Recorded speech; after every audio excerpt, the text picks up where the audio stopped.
Hi friends, వేదిక ప్రధాన పాత్ర పోషించిన Yakshini web series Disney plus Hotstar లో రిలీజ్ అయింది. అజయ్, లక్ష్మి, మంచు ప్రధాన పాత్రలు పోషించిన ఈ వెబ్ సిరీస్ ఎలా ఉందో ఇప్పుడు చూద్దాం. యక్షిని మానవ లోకంలో ఒక మంత్రగాడి మాయలో పడి అతన్ని ప్రేమిస్తుంది. కానీ అతను ఆమెను ఉపయోగించుకొని మొత్తం యక్షిని లోకాన్నే తన వశం చేసుకోవాలనుకుంటాడు.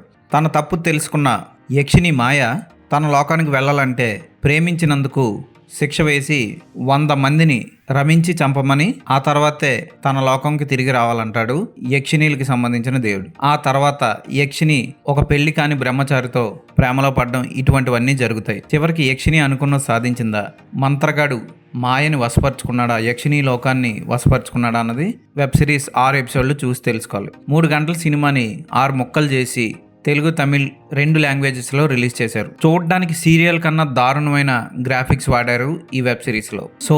సోనీలు ఇటువంటి ఓటీటీల్లో మీకు అద్భుతమైన గ్రాఫిక్స్తో, యానిమేషన్తో రామాయణం, భారతం లాంటివి చూస్తాం. ఈ యక్షిని చూస్తుంటే కామెడీగా అనిపిస్తుంది.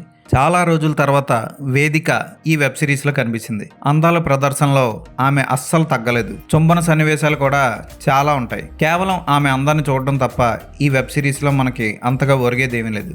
తన బాడీకి సరిపడని రోల్ని కూడా ఆమె పోషించింది. ప్రస్తుతానికి ఆమెకి ఏమి అవకాశాలు లేక, సూట్ కాకపోయినా ఆ పాత్రకి భారీ డైలాగులు అవి చెప్తూ ఉంటే కామెడీగా అనిపిస్తుంది.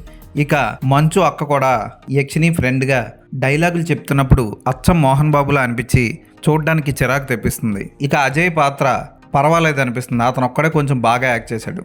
మాయా లవర్ పాత్ర పోషించిన అప్కమింగ్ హీరో కూడా పర్వాలేదు అనిపిస్తాడు. కానీ పప్పు శుద్ధలాగా రొటీన్ రొట్ట హీరోలాగా అనిపిస్తాడు. కమీడియన్స్ ఉన్నా పెద్దగా చేసేదేమీ లేదు.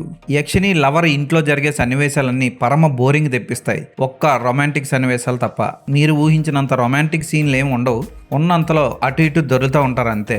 చాలా రోజుల తర్వాత వేదిక ఈ వెబ్ సిరీస్లో కనపడడం వేదిక ఫ్యాన్స్కి హాయిగా అనిపిస్తుంది. ఫోటోగ్రఫీ కానీ, యానిమేషన్ కానీ, బ్యాక్గ్రౌండ్ మ్యూజిక్ కానీ లో స్టాండర్డ్స్లో ఉంటాయి. ఈ వెబ్ సిరీస్ చూసి టైం వేస్ట్ చేసుకోవడం కంటే వేరే వెబ్ సిరీస్ చూసుకోవడం బెటర్. ఈ వెబ్ సిరీస్కి నేను ఇచ్చే రేటింగ్ 1.5/5.